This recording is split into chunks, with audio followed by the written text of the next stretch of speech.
ẹ wò ẹ̀yin èèyàn wa ó ṣeé ṣe kí Wasiu Ayinde kó padà jẹ oyè ọba Awujale tìlú Ìjẹ̀bú o nítorí pé kí ni àwọn ọ̀rọ̀ kan ti ń jáde báyìí o wípé àjọṣepọ̀ tó dánmọ́rán wà láàrin ìyá Wasiu Ayinde àti ọba Awujale àti pàápàá Wasiu Ayinde fúnra rẹ̀ ó ti padà lọ sọ́dọ̀ àwọn ẹbí ọlọ́mọba o ó ti lọ bẹ̀bẹ̀ lóríṣiríṣi. Ẹ wò kó má jẹ́ pé ẹnu tèmi lẹ ti ń gbọ́rọ̀ yìí, ẹ gbọ́ ọ̀rọ̀ yìí láti ẹnu àwọn ẹbí. Ẹ jọ̀ọ́ bá ṣe wá ń wo fídíò yìí lọ ẹ bá mi wò sàlẹ̀ níbi tí wọ́n kọ subscribe sí ẹ kílìkì lórí subscribe button yẹn ọ̀fẹ́ ni ọwọ́ yín tẹ̀ fi ń bá mi tẹ subscribe yẹn ní orúkọ Jésù ẹ ò ní fi gba lẹ́tà ìbànújẹ́ o. Mo fẹ́ kẹ́ ẹ tún ọ̀rọ̀ tẹ́ ẹ sọ níjọ́ kìíní àná kẹ́ ẹ tún sọ mo dẹ̀ láwọn ìbéèrè kan fún yín. ok ẹ̀rọ sọ wá sórí platform mo dẹ̀ ti ní kẹ́ hard. ẹni ọmọ fìdípọ̀ tẹ̀ ní ẹ̀yin. bẹ́ẹ̀ni. ẹ dẹ̀ ní kwa one ọmọ fìdípọ̀ tẹ̀ ni.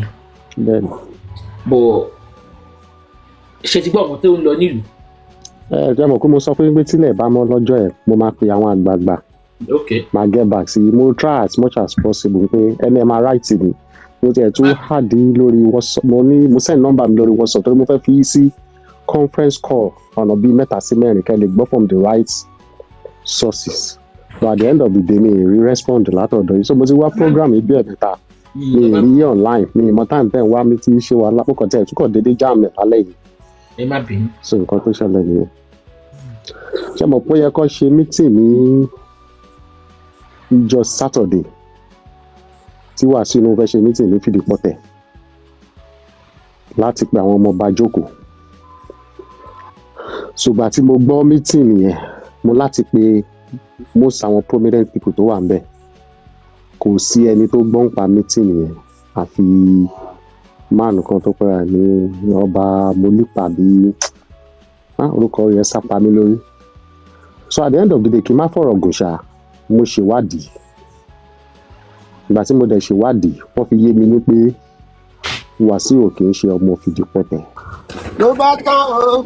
ẹ jèrè àwọn ọmọ yìí o. ló bá tán o. ẹ ṣe gọ̀ọ̀sán. so tọ́dẹ̀ ṣe sọ story yẹn fún mi ni. Mr. Shedmo ṣe àwọn pé gbogbo sísá yẹn tún fi ẹ múùtù ẹ jẹun fún wa ní story ẹjọ ẹ má trespass sẹsímọ ẹ má go on sọhùn. tọ́dẹ̀ ṣe sọ story yẹn fún mi ni. sọ story náà fún wa báyìí. nígbà tí ọmọọba Fìdípọ̀tẹ̀ kan ṣe àṣemáṣe wọ́n lé on exile lọ sí Ìbẹ̀jú Lẹ́kì ìyẹn ló fi ń jọba ní Ìbẹ̀jú Lẹ́kì nígbà tó dé fi Ìbẹ̀jú Lẹ́kì ó di ọba bọ̀ kò sí adé màmá ẹ̀ ó jẹ́ adé Awùjalẹ̀ ó lọ dé ládé nígbà tó máa ṣetán ní Ìbẹ̀jú Lẹ́kì tó máa padà after several years tó fẹ́ wálé wọ́n ń pe Ògún kan ní Ògún Ìbẹ̀jú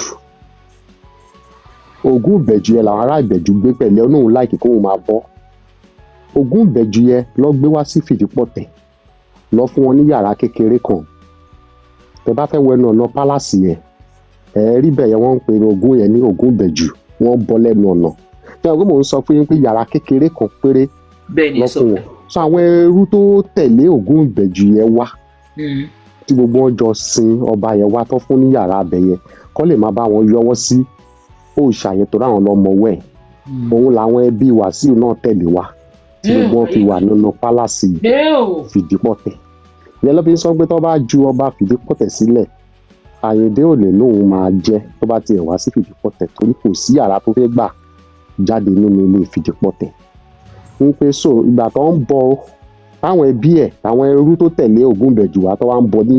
tó ọmọ ẹrú ni ẹ jẹ́ asọ́kó yé wa gbogbo àgbáyé ṣó ọmọ ẹrú ni Wasiu jẹ́ nínú ilé Fìdípọ̀tẹ̀. torí ẹ̀ lọ ṣe ní kó lọ mú ẹni tó bá jẹ́ ẹ̀gbọ́n ẹ̀ àbábúrò ẹ̀ àbíbi tó sin ìrun ẹ̀ kankan wá nínú ilé Fìdípọ̀tẹ̀ kó lọ fi hàn. ṣàwọn pé níjọ́ sí mo sọ fún láti kékeré láti máa ń gbọ́ pé wọ́n ní ọmọ Fìdípọ̀tẹ̀ ń pé yàrá wọn ni mo dẹ̀ mọ̀ bẹ̀ bọ́n wọn sọ fún wa bó ṣe jẹ́ pé òkè wọ́n wá fi wọ́n bọ Ògún Ìbẹ̀jú tó ń bọ ni ìran wọn ń bọ ń bẹ̀.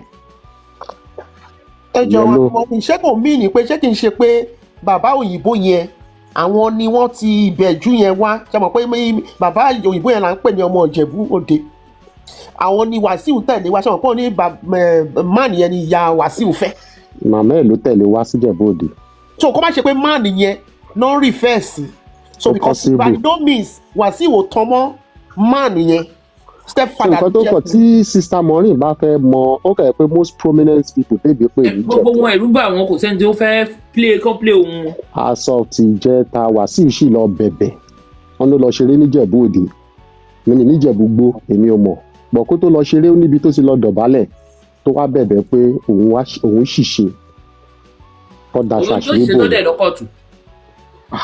àná àsọ fi jẹ́ta gbogbo voice record ẹ̀ ká ń pẹ́ wà pẹ̀lú mi ẹ gbọ́ gbogbo voice record ẹ̀ tó ṣe ń bẹ̀bẹ̀ pé kọ́ jọ kọ́ dáṣà. tó bá record ẹ jù sí mi máa play ẹ síta nísìn. no kásìkò ọ̀rọ̀ tí tò kò yẹ mo kàn fẹ́ kẹ́ gbọ́. ẹ mọ̀ kọ́ tẹ máa ṣe fún mi tẹ bá tó bá jẹ́ lóòótọ́ jẹ́ kí n gẹ́ẹ̀tẹ̀ máa ṣe voice changer. àwọn nǹkan kan wà òun náà mọ̀ pé bẹ́ẹ̀ lọ ti gbé ju ọ̀rọ̀ síta kò sọ̀rọ̀ tí yàn ń sọ níta bẹ́ẹ̀ni torí òun náà lọ bẹ̀bẹ̀ ni bóun ṣìṣe ni kọ́dà ṣàṣírí bòun ibi tí mo sọ̀rọ̀ yìí gan dé mo sọ fẹ́ni tó wà most prominent person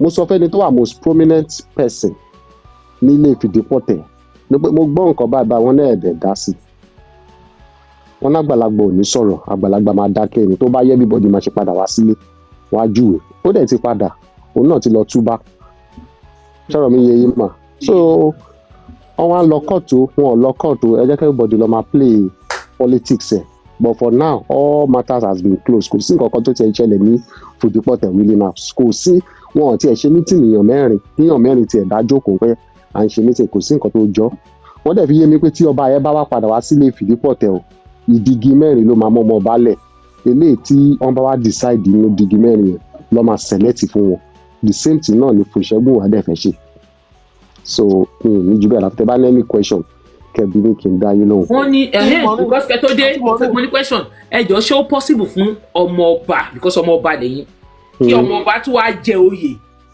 nínú ìlú tó ti lè jẹ ọba so possible.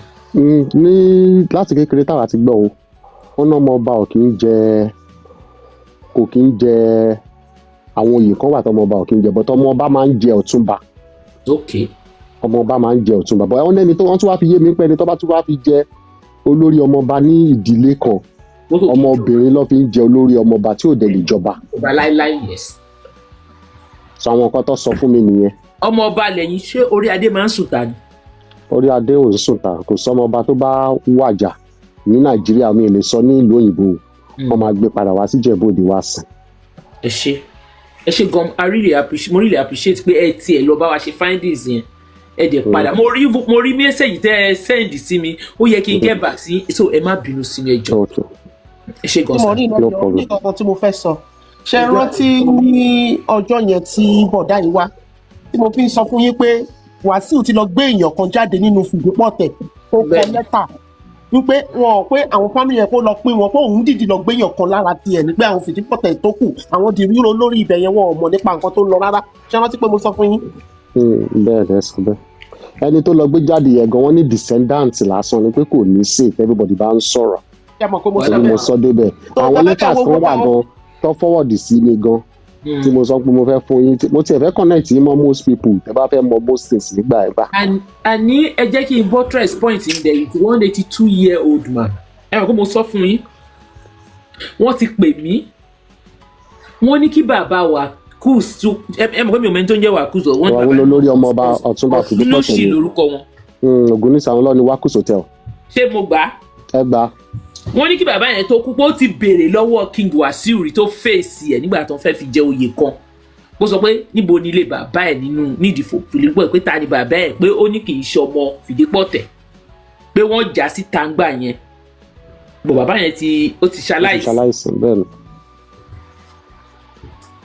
bàbá yẹn sọ pé mi pé sítáìtì ẹni sùúrù wọ́n ṣàlàyé fún mi wọ́n dẹ̀ jẹ́ kó mú díẹ̀ mọ́lẹ̀ pé tí àsìkò bá tó pé àwọn ń dúró kán fi jẹ tán bá fi jẹ oyè àwọn máa bọ́ síta ìtàn tí ò yẹ kó jáde àwọn á pa á so ó wá make sense pé nǹkan tó bàbá yẹn sọ ó ní kò kì í ṣọmọ Fìdípọ̀tẹ̀.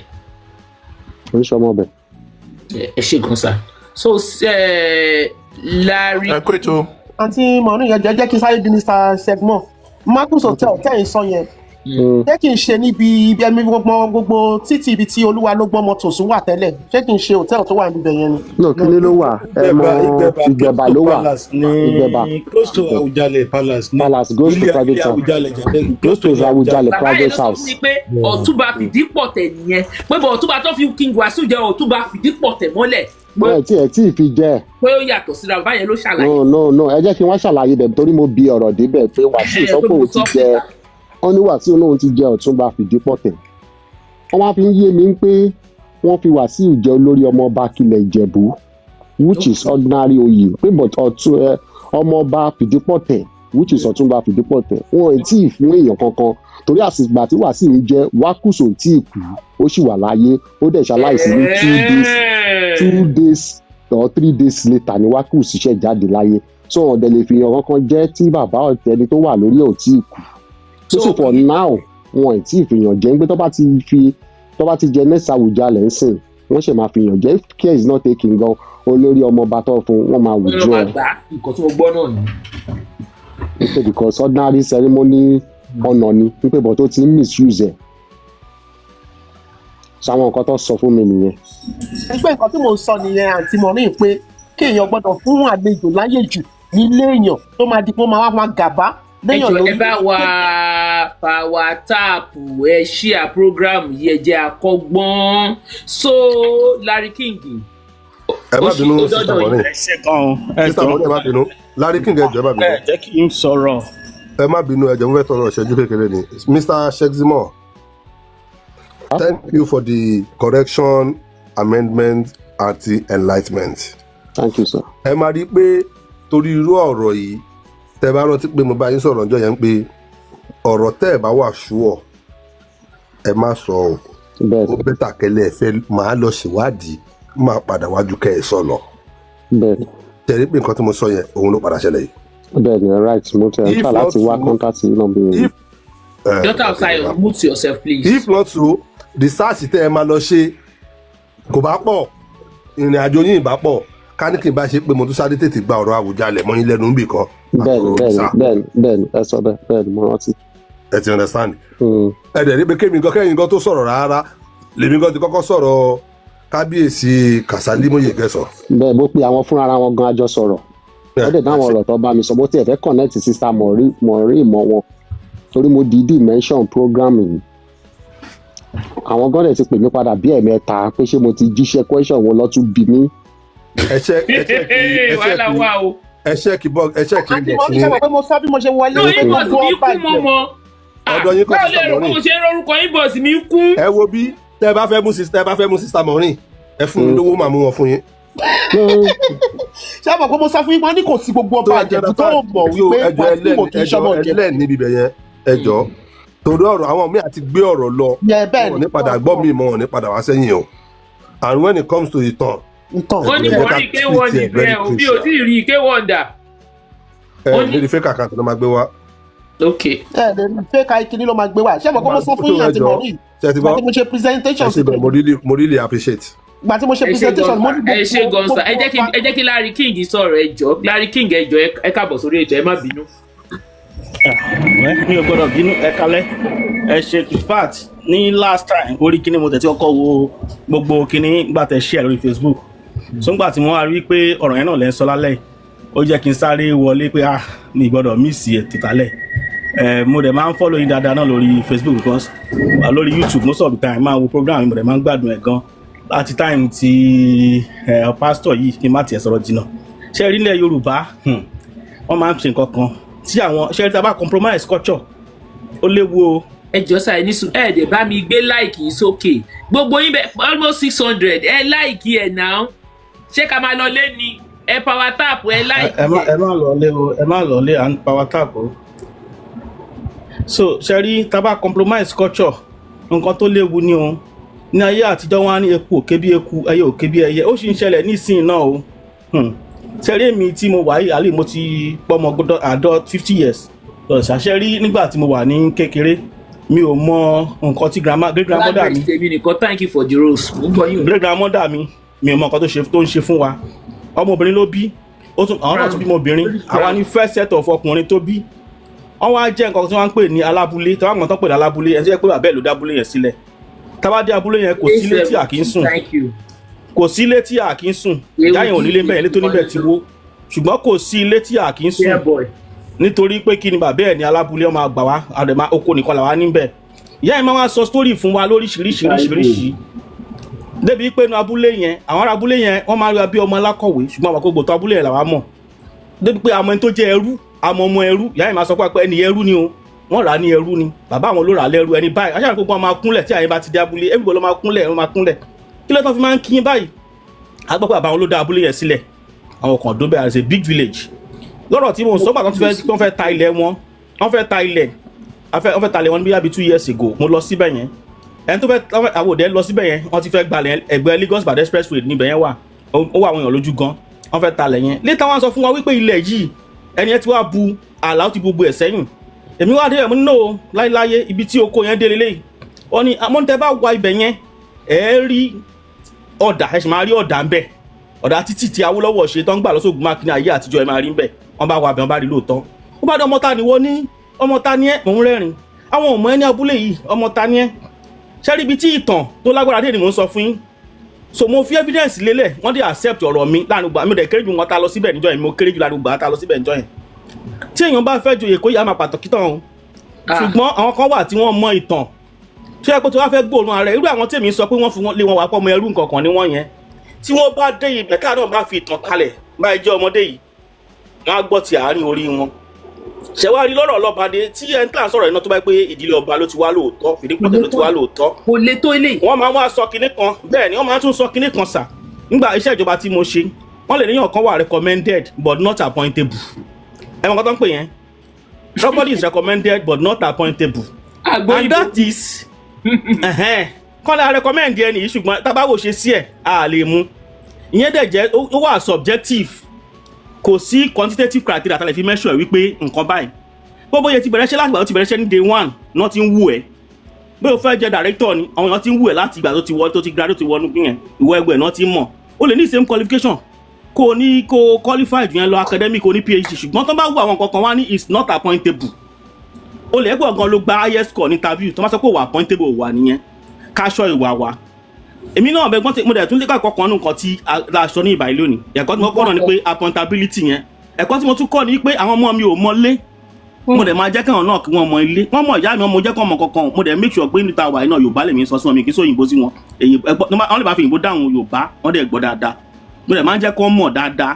nípa culture àti àṣà wa ẹ má kọ́ bí àṣẹ òyìnbó mi ò fẹ́ ẹ dẹ̀ má mú òyìnbó wálé mi ò fẹ́ máa sọ bẹ́ẹ̀ fún wọn so ṣẹ́rí nǹkan tí wọ́n mọ̀ ni pé ibi báyìí ní abúlé wa wà ọmọ mi ò mọ abúlé wa ilé wa ọmọ Abẹ́òkúta ní méjì kan sọ lẹ́ẹ̀kan pọ̀ ọmọ Abẹ́òkúta ni òun ní kò sí ìlú tó ti ń fi ẹni tí ò bá tọ́ sóyè joyè o wọ́n lè wá fi jẹ́ pé bóyá ó wà ní ó lè wá jẹ́ ṣẹ́rí ẹnìyẹn lè jẹ́ bóyá ó lè jẹ́ ìlú kéréje ó lè jẹ́ oyè o kò lè jọba ó lè wá jẹ́ ìlú kéréje ó lè jẹ́ oyè o kò lè jọba torí tó bá jẹ́ èkó oníkébi èkó ẹyẹ oníkébi ẹyẹ àwọn alálẹ̀ bá padà lẹ́yìn ẹ̀ kò sí bó ṣe máa ṣe ogún lè má pẹ̀gbọ́n lórí oyè yẹn ó lè jẹ́ ọmọbìnrin kan wá ro fún pé tó jẹ́ ọmọbìnrin kó jẹ oyè yẹn o a sì gbà ó sì ní royal blood yẹn nínú ẹ̀ ṣùgbọ́n wípé kò ní royal blood yẹn nínú ẹ̀ ẹ rò pé bóyá lásán ni àwọn tó ń pè lálálẹ̀ ni lásán kọ́ tó dẹ̀ làwọn àbáyàn ṣe ń gba àbọ̀dè tó bá di ọ̀rọ̀ ní tó má tẹ̀ má gba àbọ̀dè ó lè á jẹ́ láàrin àwọn ọmọ bá kò ní jẹ́ láàrin tó jẹ́ ọmọ àlè a lè gbé fẹ́gbọ̀n kágbé fàbúrò kágbé owó kágbé fẹ́yàn kan ṣùgbọ́n royal blood yẹn gbọ́dọ̀ wà nínú ẹ̀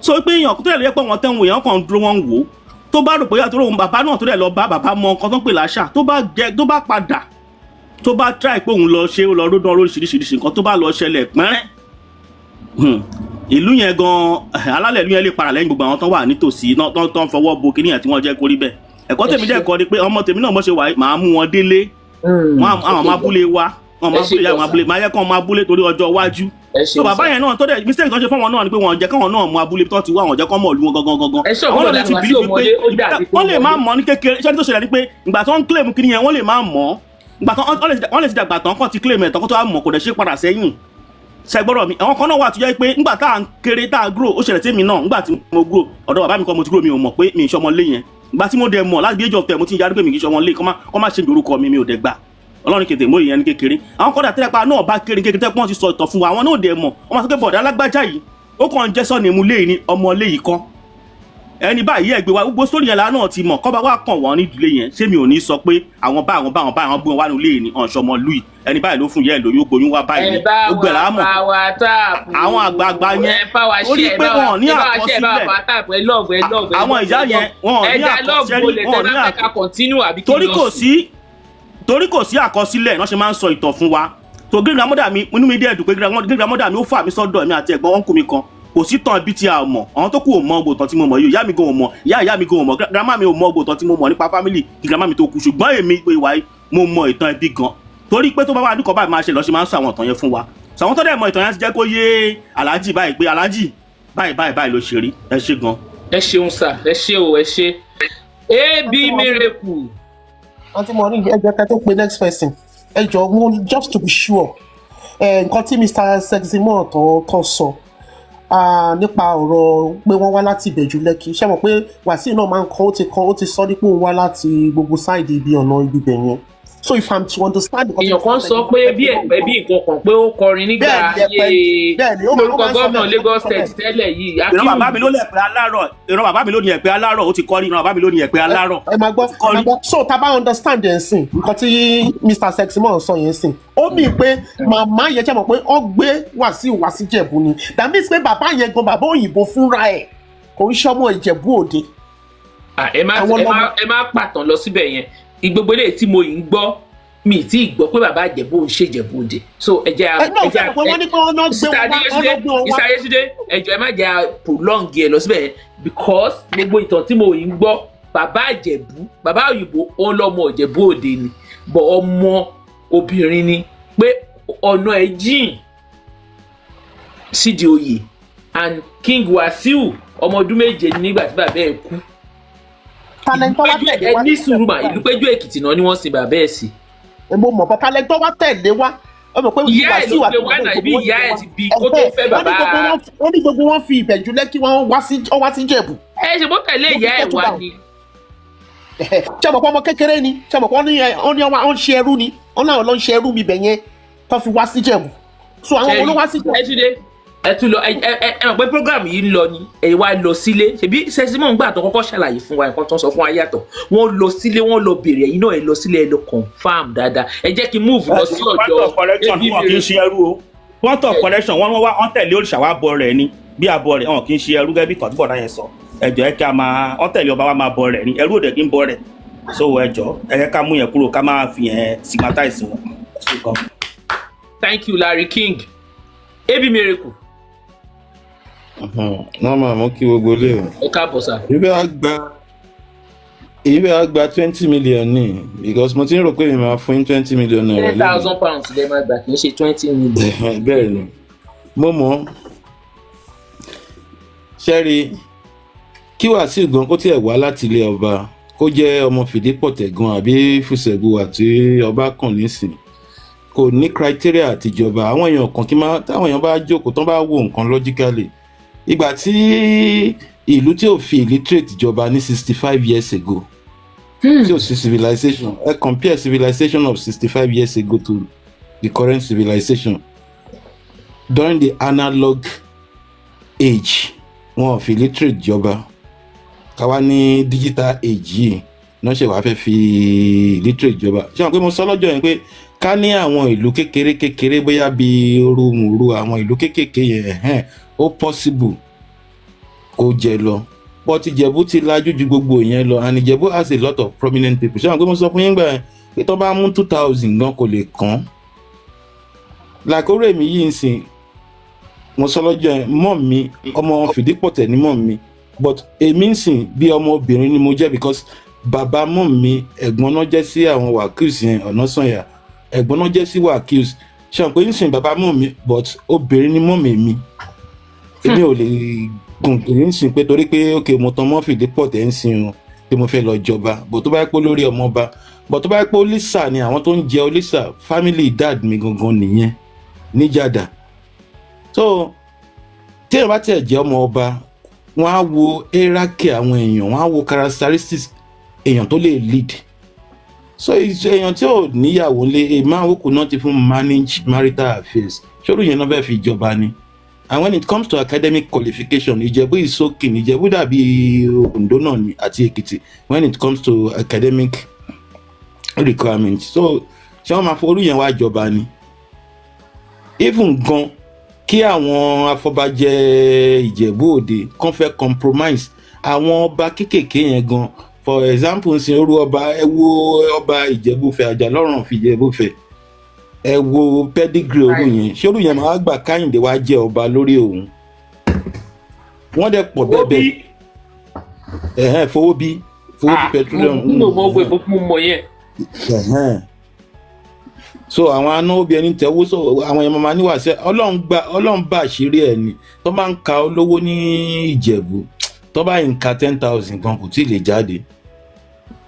Okay. So kò lè jọba ọkàn bí ìgbà tí èèyàn kàn fẹ́ fira ẹ̀ ṣe ẹ̀sìn. Wọ́n ní àbí Olówù of Òwu. Kí la wí?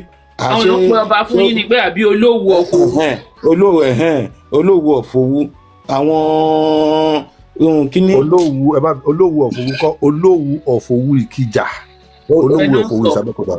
Tó bá jẹ́ Ìkìjà yẹn ìlú àwọn ẹbí àwọn ẹbí wa àwọn náà ń jọba àwọn ọba ni wọ́n Olówù of Òwu Ìkìjà ni.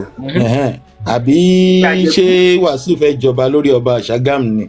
So Ìjẹ̀bú Òde is like the central. So ọba Ìjẹ̀bú Òde Awujale is not just ọba of Ìjẹ̀bú Òde kì í ṣe ọba Ìjẹ̀bú Òde Awujale of Ìjẹ̀bú land of all Ìjẹ̀bú ọba bí ọba àwọn ọba Olísà gangan ni ọba Ìjẹ̀bú Òde. Àjàlọ́rùn of Ìjẹ̀bú Ifẹ̀. So ṣé àwọn ẹni máa jẹ́ kí wà sí. Òwu náà ti Ìkìjà Òwu náà ti Ìkìjà so wọ́n ní kẹ́ máa là á. Àwọn Ìjẹ̀bú yóò tẹ̀ rán yàn rárá. Ó correct lọ ní Ìkìjà is another town. No, ṣe mọ̀ pé Òwu wà lábẹ́òkúta. Kò lè dúró lẹ́gbẹ̀ẹ́. No, Ìjẹ̀bú ló sọ Ìkìjà Ìjẹ̀bú lè dúró. Ṣé Òwu náà tún wà ní Abẹ́òkúta? Ibi tí Ọbásanjọ́ ti wá. Kò lè dúró lẹ́gbẹ̀ẹ́ Iléṣùré gan-an àwọn ọba kéékèèké nìyẹn níjẹ̀bú. So wọn ò ní gbà láyè. Fẹ́ bèrè kan lọ́wọ́ yín wọ́n ní bọ̀dá Wasiu ti try kínní ní sọ̀lọ̀ wọ́n ní wọ́n tún fẹ́ ṣe ní kí lorúkọ bíbá yìí Ìjẹ̀bú-Igbó kó tó di pé wá di ta Awùjalẹ̀ yìí. Mi ìmọ̀ ń pa yẹn ṣá èmi náà fi bẹ́ẹ̀. Ṣé kí n sọ pé nǹkan kan bá ẹ má bínú bọ̀dá Ayétúndé ní sùúrù kò ṣe níjẹ̀bú-Igbó Ìsọlọ̀ ló ti ṣe ìyẹn Ìsọlọ̀ tó kú lánàá ìyẹn ni ò gbà fún tó fi wá kò ẹ bá ṣe Ìjẹ̀bú-Igbó cause kò claim Ìjẹ̀bú-Igbó mo sì sọ Ọlọ́run fẹ́ jẹ lọ́sọ̀lọ̀ ó kàn fẹ́ joyè. ó fẹ́ jọba ń Sọlọ̀ it was ó fẹ́ jọba Sọlọ̀. Of course wo pátá kan pé bó ṣe ṣe Ìsọlọ̀ tó kú lánàá wo pátá kan bó ṣe ṣe lẹ́kọ̀ọ́ tó ṣe sẹ́nẹ́tọ̀ ó fẹ́ ṣe kò ever mention Ìjẹ̀bú-Igbó because kò lè ever try ẹ̀ ń Ìjẹ̀bú-Igbó. No mi sọ pé ok ẹ máa sọ nǹkan tó ń ṣẹlẹ̀ ní pé. No sọ ni mo ní ká clarify because kó má di pé irọ́ pọ̀. ṣé òun aṣáájú Sister Yeti tẹ bá rántí last week mo sọ Wasiu problem started in 1983 life tó ṣe tó fi kiri ẹ̀ mọ́ ẹ̀pẹ́ ipe family ọmọ bẹ̀rẹ̀ no débi kì í ṣe no gbogbo Ìjẹ̀bú ló kí Ìjẹ̀bú bẹ́ẹ̀ ó kí gbogbo nínú life nínú kíní yẹn ó kí gbogbo Ìjẹ̀bú ni wọn àtàṣà rẹ̀ mọ́. Did you listen to the live in 1983? Ìjẹ̀bú bẹ̀rẹ̀ láti Òdògbólú láti dé Rẹ́mọ láti gbogbo Ìjẹ̀bú ló kí wọn. Dìbò lẹ́gùn mo rí ẹ dájú labalábá tó dìbò lẹ́gùn ayé ẹ má dalẹ̀kùn láìpẹ́ yìí ó dà lákìsà nínú aṣọ ṣẹmọ̀pá kéèké ìyẹn ò ṣe gbé sábíà ẹni tó dọ́rù ẹ̀ wò níjọ́ sí ara mi níṣe ló jọ́lọ́hùn yìí pé ẹ̀yin ara wa lẹ́kṣọ̀ ṣaláhùn ṣe kì í ṣe já ó lẹ́kṣọ̀ ṣaláhùn ṣe mútàkàdá kẹ́mu gègé kẹwàá gbòòrìn tó mọgbọ́n dání tèwé tàgbà ó mọgbọ́n làwọn gbọ́ pọ́n ládé ẹwà gbòdù ó wèsẹ́bọ̀ yìí ti dọba orin Alhaji King Wasiu Ayinde Ọmọgbọ́láhàn wọ́n ní tí ṣìgìdì bá fẹ́ tẹ́ á ní kí wọ́n gbé òun lọ sí odò lọ́wẹ̀ àwọn Yorùbá dẹ̀ ní alábòsí alówó alábòsí abímọ alábòsí akọ́lé ṣùgbọ́n àtúbọ̀tán alábòsí kò ní dáa irú yín òun ni Barrister fi kọrin pé kì í gbọ́ kì í gbà ìbínú oríṣiríṣi gbogbo ibi tó bá dé ó máa ń fi owó ẹ̀ ó máa fi ń dá wàhálà lẹ̀ ni ìdí tí ń ṣe sọ pé ẹ fẹ́ dá wàhálà lẹ̀ lórí ọ̀rọ̀ Awùjalẹ̀ yìí ni torí ẹ fẹ́ fi rán oró ni kò sí nǹkan tí ẹ fẹ́ fi ṣe ẹ kò fẹ́ rán oró ṣé mọ̀ pé tó bá yẹ pé wọ́n ti gọ̀ fún yín ní sọ̀lọ̀ ọmọ sọ̀lọ̀ lẹ́ẹ̀ bá máa pera yín lọ́jọ́ ìní o torí gbájú ẹ̀ tẹ lò fún late Kabiru Adélàjà tẹ parọ́ pé Ansarudeen grammar school ẹ lọ sí Ansarudeen rárá. ẹ máa mú kọ̀ọ̀kan wọ́n ní bọ̀dọ̀ Wasiu wọ́n ti lọ try nǹkan try ní ìdìbò òde yìí wọ́n try ní ti ọ̀lẹ́lẹ̀ wọ́n ní wọ́n báyìí náà níjẹ́ ìfẹ́ ká ẹgbẹ́ ayé. torí pé kí ni pass common entrance class 2 òun dẹ̀ ni ẹ ti kúrò ní school ẹ máa ń wu ìwà bí ẹni tó wà autistic ẹ máa ń wà bí ẹni tó ní autism ìdí tó fi jẹ́ pé orin nìkan òun ni getaway yín mọ bó ṣe ń hùwà láwùjọ mọ bí wọ́n ṣe ń sọ̀rọ̀ ẹni tẹ bá lọ sọ́dọ̀ obìnrin tó bá bímọ fún yín ẹ máa bọ́ ṣọ́lẹ̀ ẹ bọ́ bàtà lẹ̀ kó wọn àtọmọ ẹ̀ that is a wayward statement irresponsible person ló máa ń wo irú wà yẹn ẹ bọ́ bàtà lẹ̀ sọ́dọ̀ obìnrin yẹn kó wọn àtọmọ ẹ̀ ẹ ń disgrace àwọn ọmọ yín káàkiri ṣé láwọn tí. I'm dropping you. Please, before you come into the before you join, kindly mute yourself.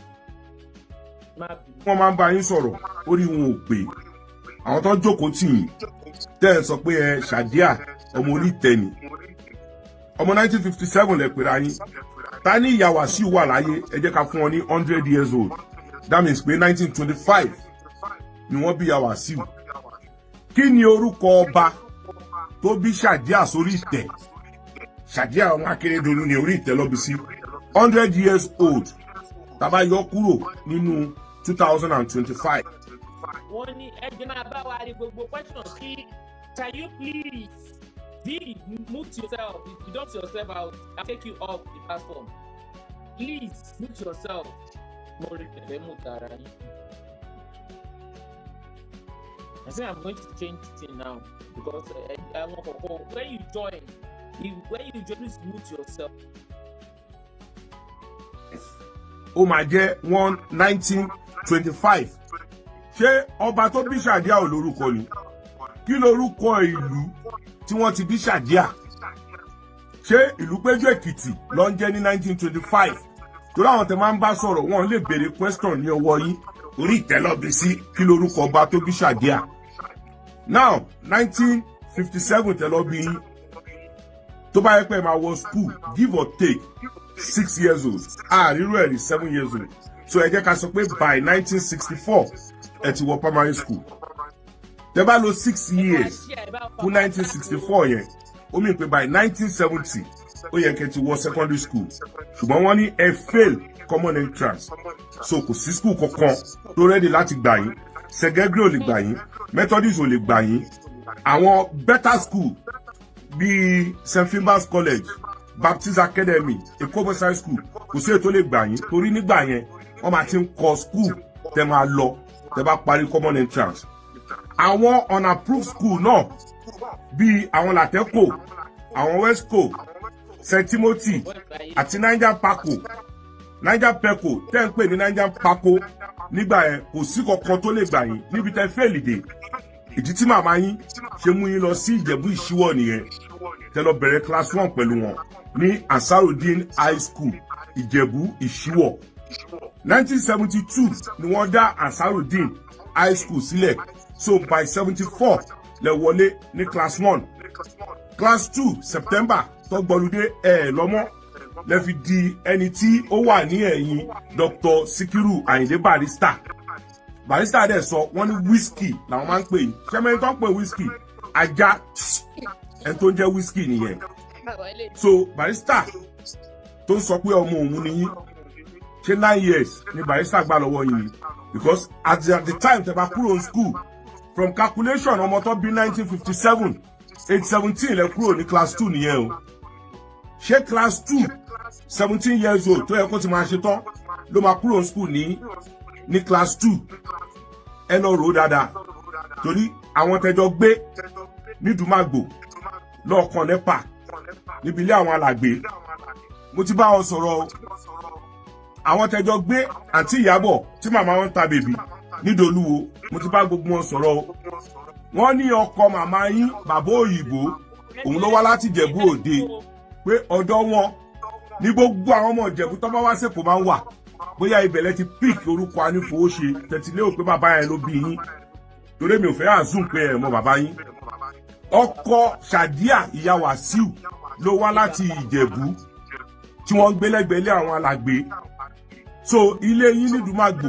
lọ́ọ̀kan NEPA tọ́lẹ̀ ń gbé wọ́n ní gbogbo bẹ̀ lẹ́dàrú àsọmọ́ ìkéré wọ́n lè tẹ̀lé Lékan ọmọ Dàróṣà lọ sí Dolúwo kí lẹ ṣe ń bẹ̀ wọ́n ní obìnrin 4 ọ̀tọ̀ọ̀tọ̀ lẹ mú láàrin sákù yẹn tẹ fún lóyún ẹ fẹ́ Síkírà ẹ fẹ́ Bọ́láńlé àbúrò Tọ̀yọ́bọ̀ ẹ fẹ́ Káúsárà ẹ fẹ́ Ṣaléwá kí lẹ tún wá ṣe ẹ tún padà lọ mú Fétíà ọmọ Máṣà tó yẹ pé wọn àti Síkírà ọmọ ẹ̀gbọ́n àtàbúrò ni wọ́n obìnrin 5 lẹ́yìn nìkan fún lóyún nínú sákù kan náà ṣerú yín ló yẹ kó mú kó fi jẹ ọba Aláàjì ẹ ní ìwà ọmọlúàbí ní ara gbogbo nǹkan tó sọ̀rọ̀ ǹdí fraud ni ẹ sọ pé yín àtàwọn Councillor Pélewúrà ẹjọ́ ṣiṣẹ́ certificate wo lẹ fi ṣiṣẹ́ torí ìgbà tí Dr. Wahab Dosunmu tí wọ́n mú gbogbo àwọn ọmọ Èkó tó fún wọn ṣẹ́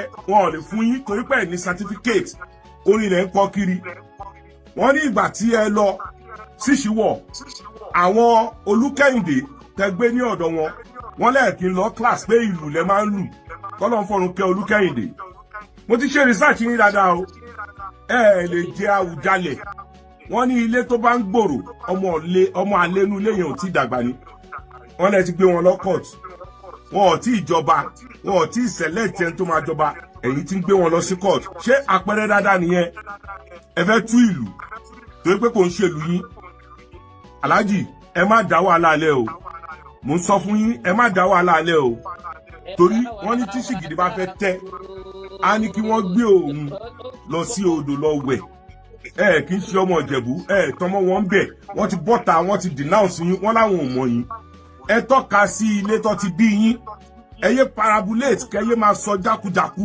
àwọn ọ̀rọ̀ tẹ́ ń sọ kí ló dé tẹ́ ṣe lè débẹ̀ wọ́n lè ń kọ lẹ́tà kí ló dé tí ẹ ṣe lè lọ sí ibẹ̀ àwọn àfà tẹ́yìn ibú pé wọ́n wá ganu sílé bàbá yín àwọn èèyàn mọ̀ yín dáadáa ni pé nǹkan tẹ́ bá ti fẹ́ ṣe ẹ máa ti ń plan ẹ̀ ni kí ló dé táwọn aláàfà tó ṣe máa lọ sílé bàbá yín ṣé màmá bàbá yín ló kú ni ṣèbí ìyá Wàsíù ló kú ilé ọmọ olókùú ṣáà lọ máa wá but ẹ̀ńdọ́gbọ́n rẹ́gísítà Fìdípọ̀tẹ̀ àwọn àfà wọn lọ sílé bàbá mi ní Fìdípọ̀tẹ̀ kí ló ṣe ilé mi ni wọ́n wá ganu sí ṣé ìyá bàbá yín ló kú tó ṣe máa lọ lé bàbá ìyá ọ̀dọ̀ bàbá yín ni ṣèbí ìyá yín ló kú ilé títí yín lọ́mọ wá but tó pẹ́ fẹ́ rẹ́gísítà Fìdípọ̀tẹ̀ yẹn lẹ́ṣẹ̀ fi àwọn àfà lẹ́ṣẹ̀ fi pa ṣe rí pé ìyá ẹ̀ ń jẹ yín ẹ̀ dẹ̀ máa ṣe kí ni ẹ̀ máa tẹ́. ẹ̀yin èèyàn mi ọ̀rọ̀ lẹ́gbọ́n yẹn ohun yẹn nìyẹn ẹ ká ẹ lẹ́nu ṣe rí gbogbo nǹkan ṣẹlẹ̀ kóòtù lẹ́ni rẹ̀ jẹ́ fi hàn yín fún ẹ̀ tí ẹ̀ bá sì rí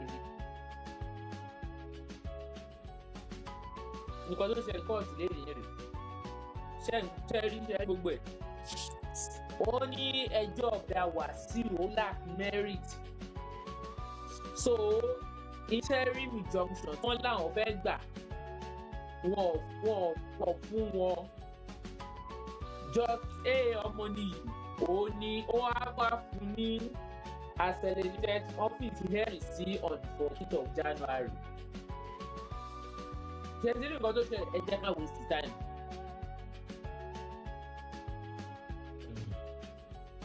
tí ẹ̀yin mi ẹ̀ka alẹ́ ẹ gbọ́ gbogbo nǹkan bàbá nǹkan tí Balógun kò sọ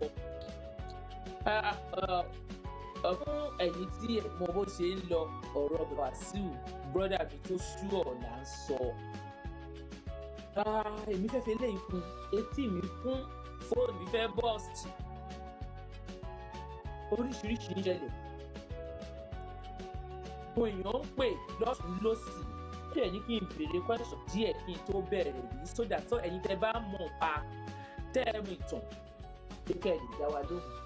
wọ́n ní wọn kì í jẹ pé ẹni tó ń jẹ olórí ọmọ ọba ò kì í jọba ẹ jẹ́ máa bá mi do ṣé ẹni tó ń jẹ lórí ọmọ ọba máa ń jẹ ọba ni. èkejì wọ́n ṣe orí adé máa ń sùn ta. àwọn pẹ́sọ̀ tó ní kí n béèrè lọ́wọ́ yẹn ní ẹ̀kẹta wọ́n ní bàbá pupa òun ní àwọn ọmọ oní ọmọ ìbò òde wọ́n ní bàbá pupa tó òun dẹ̀ ló wá láti fìdípọ̀tẹ̀ tó ti wá yẹn wọ́n ní ọmọbìnrin náà jẹ́ ní fìdípọ̀tẹ̀ ní oṣù ọmọ ìjẹ̀bú àwọn tí a rí behind the scene tí ó pọ̀ ní oríṣiríṣi tí a gbọ́ tó àwọn kan wà wọ́n ní kí n béèrè pé ṣé ó possible lẹ́yìn tó bá jẹ́ olórí ọmọ ọba ṣó máa ń tún padà jọ àná pé kẹ́ ẹ kí n béèrè lọ́wọ́ àwọn èèyàn sódà kọ́ lè là wá lọ́yẹ̀ sí i and now bọ̀dà tí ò ti lulẹ̀ nísìnyí wọ́n dẹ̀ ní kí n pé ṣé pé ta ni ẹni pé wọ́n ní ta ni bàbá bọ̀dà Wasiu pé ìyá ẹ̀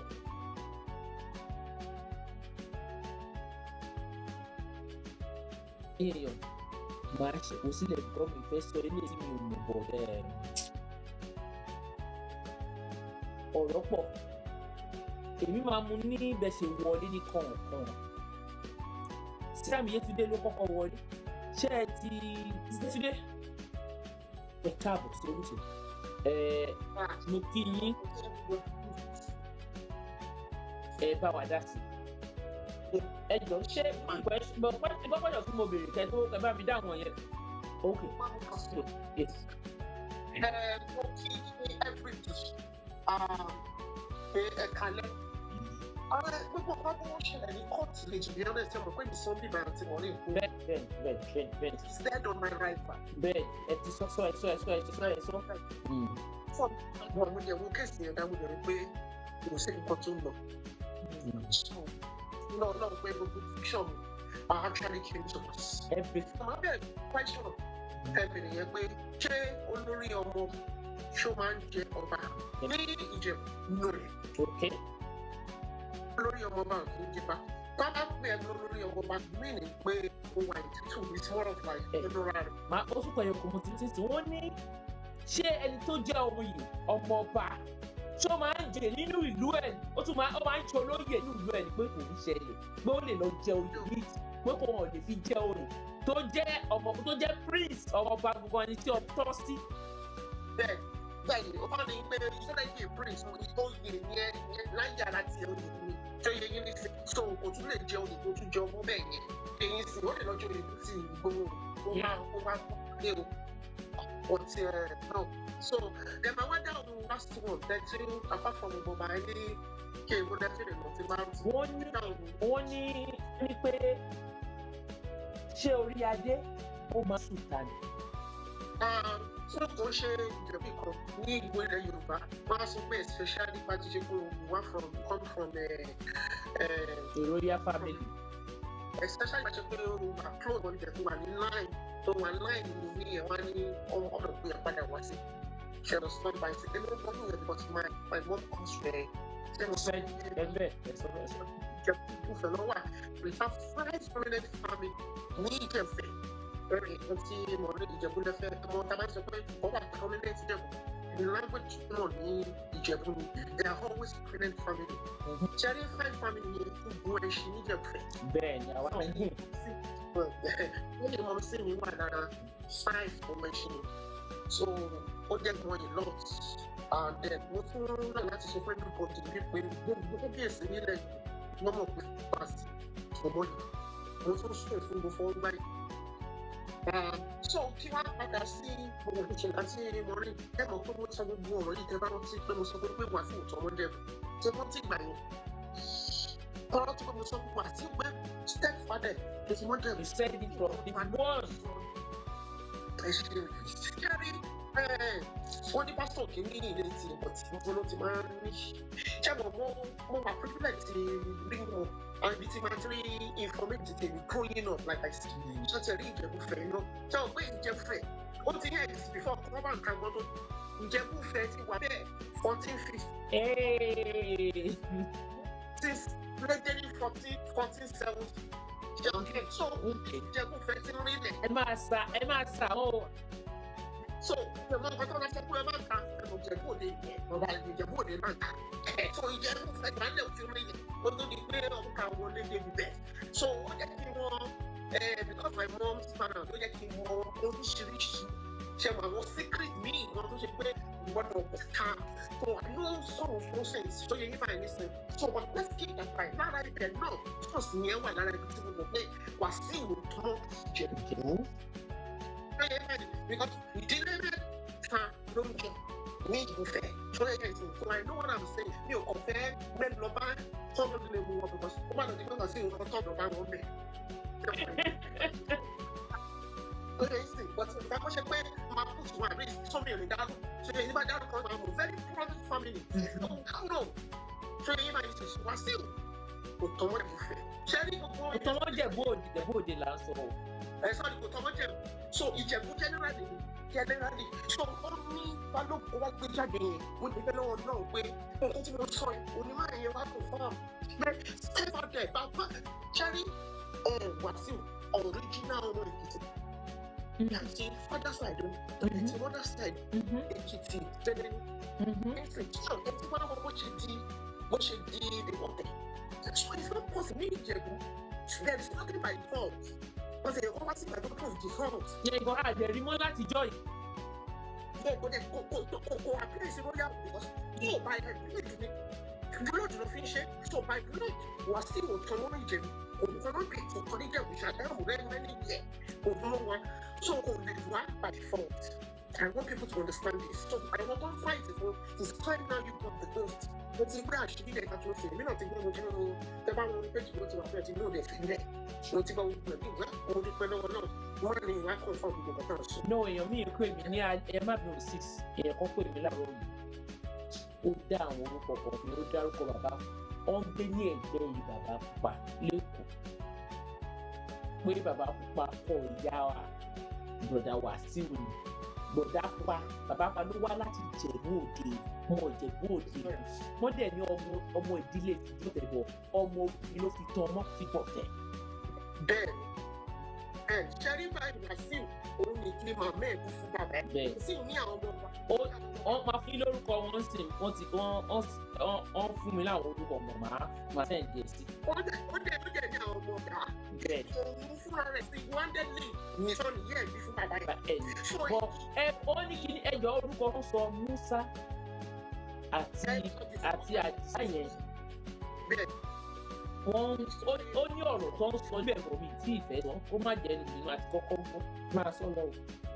Okay, so Musa yìí ṣe sọ́ọ̀nì ní Ìjẹ̀bú ní gbogbo Ìjẹ̀bú Musa yìí ti fún ni. Àdìsá nǹkan kan fi kọ́ fún mi. tó bá wà á ṣe kó òṣèlú tó kọ́ mọ̀ but me for this to me the honest me. ṣé Àdìsá Muslim ni? Islam ni so ṣe ló fẹ́ fi ẹ̀ka anybody lè jáde sí ojú rẹ̀. kọ́ mi bẹ́ẹ̀ Àdìsá kì í ṣe Muslim rẹ̀. ó tọ́ nù mí wàhálà wà ó. àbí sọ ní Àdìsá. ṣé ìjù ń jẹ́ Àdìsá ni? Ìjẹ̀bú Òde ní ìsìnkú orúkọ ìjọba Àdìsá. wàhálà wà Ọlọ́run. palace pẹ̀lú ara wọn. wà Ọlọ́run Elédùmarè ń ṣẹlẹ̀ o nǹkan ń ṣẹlẹ̀ o. tó kí ló àfẹ́. so bí mo ṣe ń sọ ọ̀rọ̀ yẹn so Wasiu ó ti lè so ní ìsìnkú gbogbo àṣírí ẹ̀ ti wá and maybe ìjọba tó rántí ní òkè máa ní ìtìkì ẹ̀ ní sọ̀rọ̀ ó ti you said bẹ́ẹ̀ èrè tó pátápátá ó wá sí Ìjẹ̀bú báwo ni ìṣèlú ìfowó tó sọ ṣe wá ìfọwọ́ jù wá sí first time ni tó ti wá sí wàá ìwọ̀n tó gbé ọ̀rọ̀ tó máa gbé ọ̀rọ̀ tó máa máa fàyè máa fẹ́ ṣù mí ká lè mọ ibi tó máa gbà. Báyọ̀ is my mother side àwọn sọ láti ìjẹ ìfẹ́ gbọ́ngbà oúnjẹ ìdílé lọ. So I'm starting father from my friend man as well as ìjọba.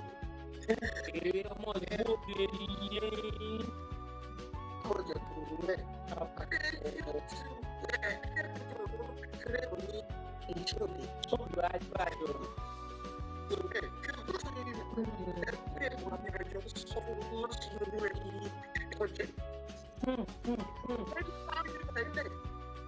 My grandmother, gbogbo ọjọ́ àwọn ènìyàn ti wá ibi tí o ti lọ balẹ̀ wá sí àgbàlẹ̀.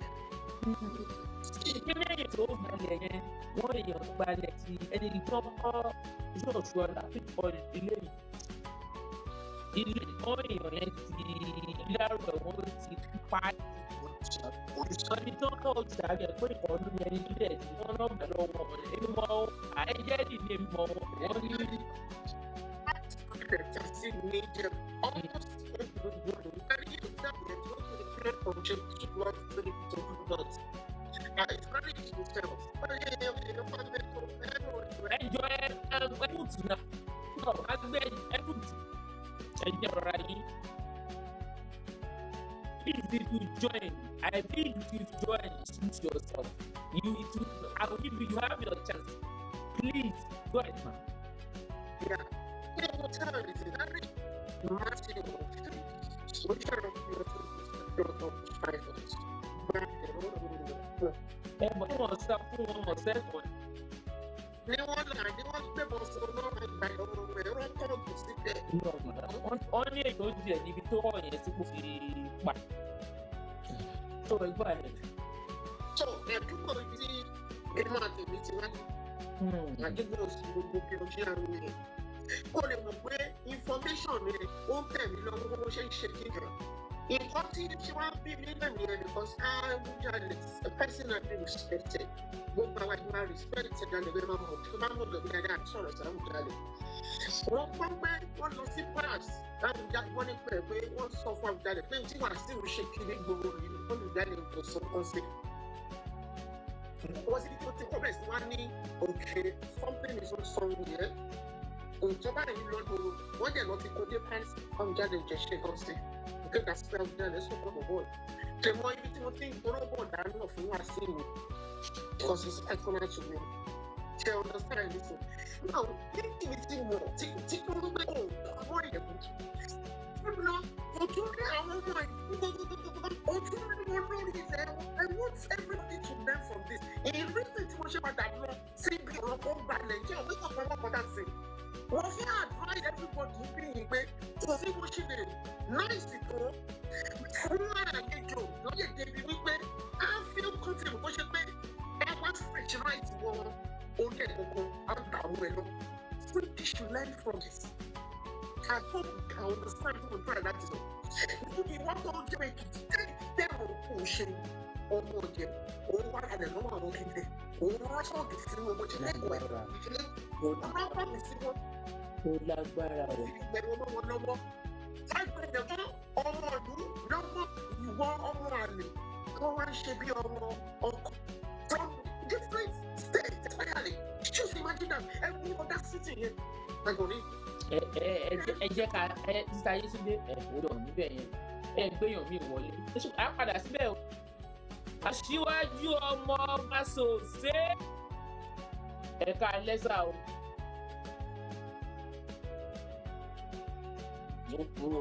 Gbé òfurufú yọ ní bíbí kí o. Ẹ̀ka lẹ́. Òfurufú yọ ní bíbí kí gbogbo ilé ẹ̀kú ilé ẹ̀ka rẹ̀. Ẹ̀ka lẹ́sà.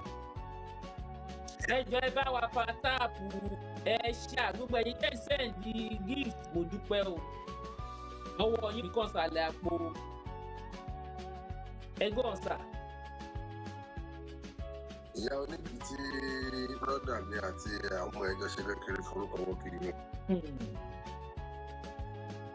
Orúkọ yẹn bèbí yẹn bí orúkọ gidi ni bèbí. Ìyá oníbèbí. Ìyá oníbèbí. Orúkọ pọ̀ bí o. Màá ka orúkọ kan wọ́n ní kí n sọ fún bọ̀dá wa bẹ́ẹ̀ máa kà á lọ máa kà á fún. ọba adé níjọ́ kìíní àbí níjọ́ tí gbọ̀ngbọ̀n ìtàn wá fún mi ọmọ fìgbó ṣẹ́gun tó lóun ọmọ fìgbó tẹ̀lé ẹ má bínú o. tó ní Wasiu lórí no respect fún àwọn àbọ̀ ní Wasiu tí wọ́n kú Wasiu ọmọ fìgbó tẹ̀lé ní ìṣẹ̀lẹ̀ sáré mo wà ń bí. ó ń gbé òkúra gbójú ṣùgbọ́n kó sì kọ́ ti jì rẹ̀ fún ìgbà yẹn ṣe ń gbé ẹnìkan ò fún ọ̀tọ̀ ẹnìkan ò kì í gbàgbé èèyàn ló ń jẹ́jọ́ kan. And on the other side of it, Beka Futumu Igbo, no one's an island. Bẹ́ẹ̀ni. President. Ó jẹ́ kí èmi náà tún wá ní ìsìnta láti tún ṣe ọ̀pọ̀lọpọ̀ wá ìpẹ̀pọ̀ náà tó mọ̀ sí i. Lórí ọ̀nà tó máa ń lé ìgbé tán lórílẹ̀. Kò sí ìpínlẹ̀ tó tí gbogbo abá ṣe ìwòdì lọ. Ṣẹ́ẹ̀lẹ̀. Ẹni tí ò bá ti ẹni tó lè fẹ́ ìwọ́n tó bá fẹ́ ju kóńgó ló máa pọ̀ tó kí tán. Bẹ́ẹ̀ni.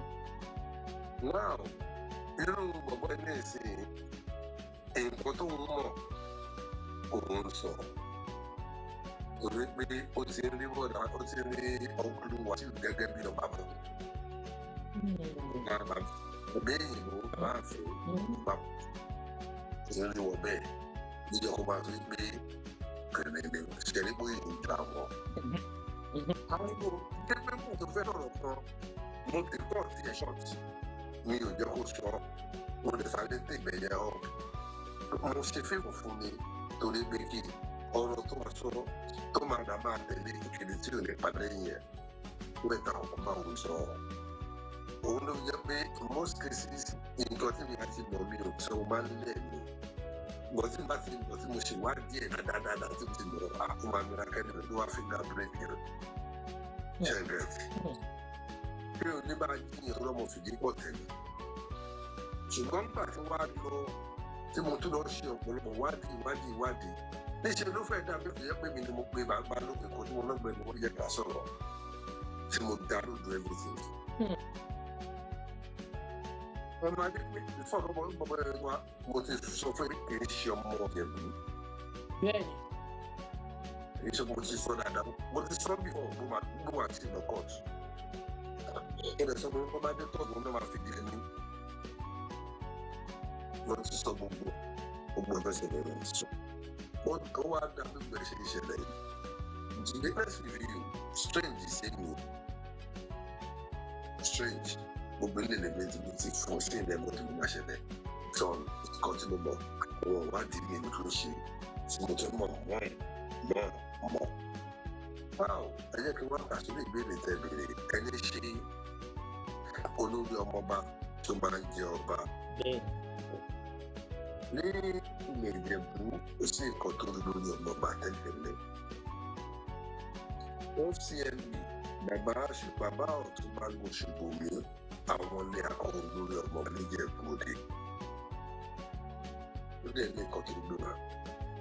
Ìjọ tí bàbá ọba ṣùgbọ́n mi tí wọ́n jẹ́ oyè olórí ọmọọba tí bàbá wa Awujale àfihàn náà wọ̀ ilé máa fẹ́ lórí ọmọọba.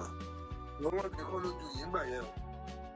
They are like 50 to 51 people tó joyè lọ́jọ́ kan lọ́wọ́ bàbá wa Awujale àná. Gbogbo àkìlẹ̀ Ìjẹ̀bú ní títì kì í ṣe Ìjẹ̀bú nìyẹn. Ó dẹ̀ ní ọ̀tún bọ́rọ̀ yẹn wá. Tí a kó ìjà mọ́tò people like that are coronated one day. So we found. So we don't know what ti jáde nìyẹn.